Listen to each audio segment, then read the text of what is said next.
Ryan here from Luke Holmes Academy. I hope you're well. So in this video, we're going to look at a complete guide to serviced accommodation. I'm going to give you the ins and outs of exactly how it works.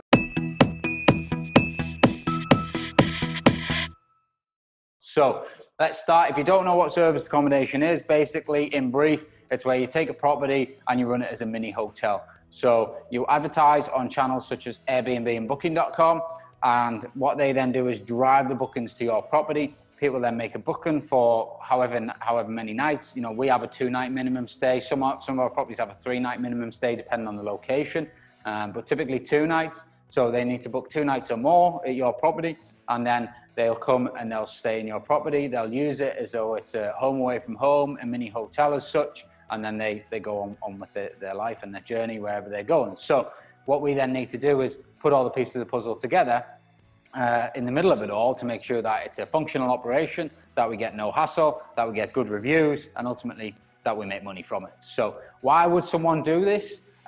In done right, serviced accommodation is a lot more profitable than running a property on a standard single let. So you can use 1-bed flats, you can use 2-bed flats, 3-bed terraced houses, 2-bed terraced houses. It doesn't matter on the property type. And as your journey grows, you'll realize that the sort of riverfront, city centre, high life apartments are not really where the money is. The money is probably on the houses on the fringes of cities, and you go after the business traffic as opposed to the tourist traffic. But again, that is location dependent, but we'll cover that off in a different video. So what I want to talk about today is how you run a serviced accommodation business. So how you put the pieces of the puzzle together. So there are many pieces of the puzzle, but for me, your channel manager is where it all that's your hub. So your channel manager looks after everything and it feeds all the other stuff. So you got to get yourself a good channel manager. Now, what does a channel manager do? Channel manager has your properties on there, it has your photographs on there, it has your descriptions on there, it has how many beds it's got, how many bathrooms it's got. It has basically all your setup details, and it then pushes those out to the other channels. So your Airbnbs, your Booking.com, your Expedias, your own website, which is hugely important once you start to scale. At the end of the day, Airbnb and Booking.com are great, but as we've recently found out during COVID, Airbnb shut everyone's properties down. Effectively, you know, their businesses stopped because Airbnb stopped. So if you're building your business on somebody else's foundations, you're always at the mercy of their decisions. So you need to get your own booking channel once you get up and running and once you get a bit more success behind you. So channel manager then feeds all these sites. Make sure that if a booking happens on one site, it instantly is taken off the calendar of another site. Because if you end up with two bookings on the same dates for your property, you're going to have to pay for a hotel for somebody else, or channels like Airbnb and Booking.com might charge you for a relocation fee, which obviously then eats into your profit, and that's not what you want. So channel manager feeds the channels. Channel manager, for me, links into our pricing tool. So you don't just want to set and forget. You know, the algorithms and of the booking channels, they like to see that you're on top of your properties, that you're looking at pricing, that you're looking at descriptions, etc., and you're moving with the time. They like to show that you care about your property. So we use pricing tool to feed into our channel manager, which then feeds into our websites and ultimately changes the prices based on supply and demand. You know, if we have an event launched or a concert launched, or you know, it's peak season at certain times, then our pricing tool will increase. We also have clever customizations in there for stays that are booked over, say, maybe 30, 40 days, stays that are booked over 90 days. You know, we want to try and profit from those and get the high revenue from those properties, from those bookings, sorry, into our properties. So, and then obviously it scales it down as it gets closer to the stay, because once the day's gone, we can't rent that room out. So obviously an empty room is pointless to us. So we want to try and just maximize the revenue as long as it's making profit. What you then have to do, so that's kind of the advertising. That's how you get your bookings and set yourself up to get bookings. Obviously, you need good pictures, you need good descriptions, your properties need to look good, and then you need to make sure that when a guest walks into your property that the pictures are represented. So there's no point putting fancy pictures on and then they walk into a property that is old and tired and it doesn't represent what the pictures were. Or if the pictures were done 3-4 years ago and the property looks nothing like it because it's had a new wall painted or whatever it might be. So always be updating your stuff, always get them professionally done. There's a big difference between amateur iPhone pictures and professional photography on these things. You also want to be staging your properties when you do get them photographed. So, you know, some nice fruit bowls or flowers, just, you know, little things. You know, you can get interior designers to help you with stuff like this. It doesn't cost an arm and a leg, you know, but it's worth the money. So once we've done the advertising section of it all, we then have the operational section. So the pricing tool feeds the channels then feed the booking channels, and then the guest books. Once they book, it comes back into the channel manager, and for us, it goes into our guest software. So guest management is very labor intensive if you want it to be, or you can automate it. I think something like 82% of our guests never actually get in touch with us from the minute they make a booking all the way through to getting checked out and actually getting a review from us. And we still get the reviews, and we still get the 5-star reviews.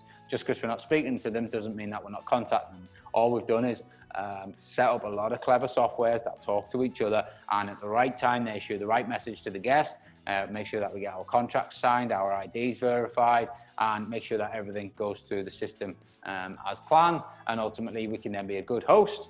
But it also means we can host a lot of people. It means we can take on a lot of properties, and it means we don't need loads of staff, because obviously staff cost money. So you want to be trying to keep your costs down and trying to maximize your profit. So use systems where you can. And a lot of these service accommodation systems now link into one another, which is fantastic. So, so guest management, what is guest management? Effectively looking after your guests from the minute they make a booking. We need to be letting them know, thank you for making the booking.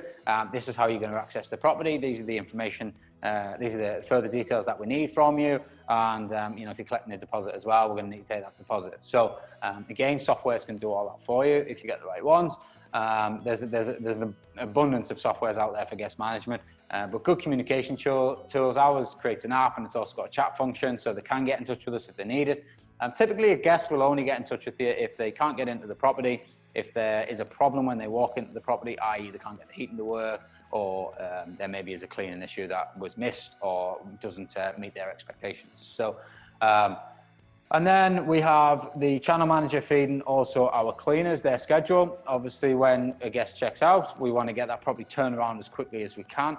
I have a 11 a.m. checkout, and a 3 o'clock check-in.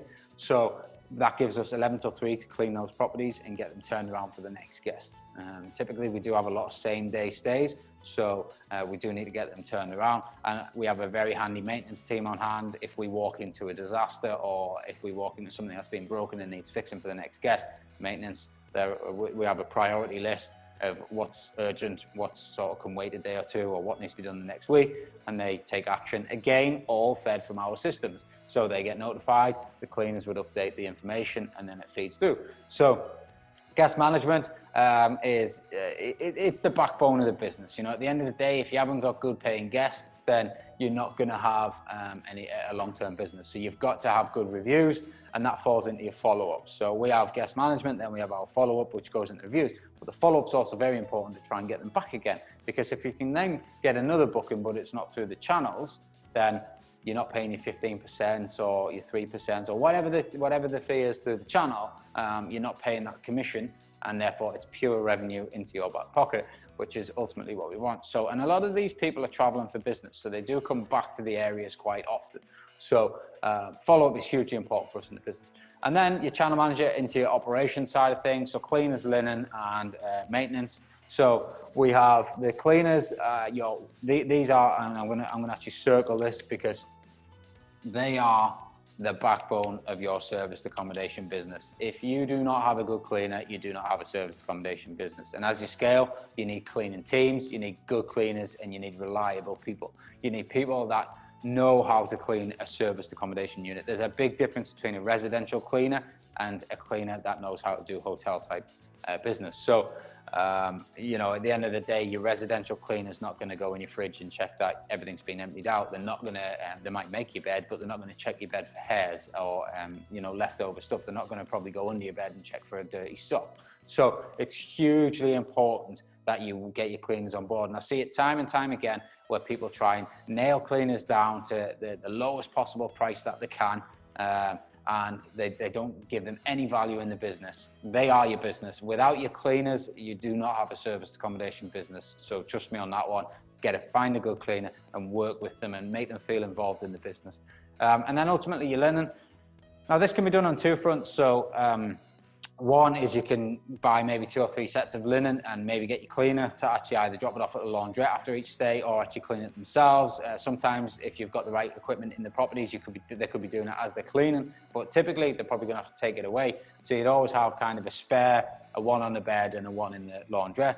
Or as you scale, you would use a linen company or actually have your own linen. So whereby you're just washing and ironing it and you're getting it turned around and you've got enough of it in storage that the cleaners then just take what they need and then they bring the dirty back and then you give it a turnaround. So there's various ways to do that. And I think what you'll find is your linen situational change as you scale. You'll probably start off by just buying a few sets for the property and kind of getting your cleaner to look after that for you, but then as you scale, you'll start moving towards linen companies who do all that for you because it becomes a lot more cost efficient. So in brief, that's a serviced accommodation business. That's a complete guide to it. That's how it works. And if you're good at it, you can use it for many, many properties. So for me, you don't always have to have the city flats. I touched base on this before. You can have terraced houses on the fringes. You can also have multiple beds in multiple rooms. You know, we might have some rooms with a double bed and 3 single beds. So we're trying to maximize the occupancy. At the same time, sometimes that doesn't work. Sometimes that just causes problems. You can also have properties in the wrong locations whereby you can't really charge high enough rates and therefore it attracts the wrong people and you end up having a lot of damage, you end up having a lot of problems, a lot of complaints. And you know, you also have to be aware of the party bookings as well. There are a lot of people, a lot of kids out there at the minute who are using these places for parties. So you've got to decide whether you're okay with that or not. I know some of our properties I am, and some of our properties I'm not. So, you know, we've just got it, you've got to scale it, you know, and you've got to price accordingly. So, but for me, the main thing for me is serviced accommodations for businesses, you know, and that's where the money is. So yes, it's great, the weekend traffic, but the weekend traffic isn't repeat traffic. Typically, someone's only going to visit your city maybe once a year, if you're lucky, maybe twice. So you're not going to get too much repeat business, and therefore you're always relying on the booking channels. So if you can start working with businesses in your area when they've got people staying with them or out of area, then you can get on board and you can make some really, really good money from it through repeat bookings, long-term bookings. You know, some of these guys are staying with us 3-4 months at a time, checking out on a weekend and going home and then coming back Sunday, Monday, but they pay up front. They're very respectful to the properties because they're coming back the next week and they're there on business. So they're not going out partying and drinking and you know, getting leery and then coming back and smashing TVs and stuff. And yes, this does go on. This does go on, part of the game. But if you're getting your deposits and you've got your right systems in place, then that damage shouldn't cost you any money. You should be getting replaced and at the guest expense for damaging the properties. So it's a hugely successful way of renting a property out. There's a lot of ways to do it. You know, you need to be making sure that how you're getting into it, your due diligence is right. At the end of the day, each property needs furniture. You need to put bills in there. You've got to be paying the council tax, the Wi-Fi, everything like that. So you've got to make sure that they work for you. So due diligence and make sure you're getting the right area is hugely important. But this is how it starts, that's how it operates. And if you want to know more, obviously subscribe. And you know, I'm constantly putting videos up about service accommodation. It is one of my favorite strategies, if not my favorite rental strategy. So I'm always doing stuff. If you want to take your game to the next level, head over to lukeholmesacademy.co.uk. Check out the members area where we go into this in much more detail and give you step-by-step guides on how to research, how to acquire property, how to find the deals, and then how to put them all together as well efficiently. So hope it helps. Take care, everyone.